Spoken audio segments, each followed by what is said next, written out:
என்ன பண்ண நடக்குதுங்க? அவர் என் புருஷன்பா. அவர் எதுக்கு வேலைக்காரங்க செய்யற வேலை எல்லாம் பண்ணிட்டு இருக்காரு?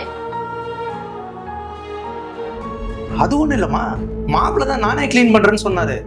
நான் கூட எவ்வளவோ எடுத்து சொன்னேன், ஆனா அவர் கேட்கல. நிறுத்துங்கப்பா. எனக்கு உங்களை பத்தி அவரை பத்தி நல்லாவே தெரியும். அதனாலதான் நான் அவருக்கே தெரியாம எனக்கு ஆபீஸ்க்கு வந்தேன். நான் என் புருஷன் சொல்றதை கேட்டிருக்கணும். கேட்காதது ஏன் தப்புதான். மேடம் கொஞ்சம் தள்ளி நிக்கிறீங்களா? கிளீன் பண்ணும். நான் பண்ணது தப்புதான். இனி நீங்க என்ன சொல்றீங்களோ நான் அதையே கேக்குறேன்.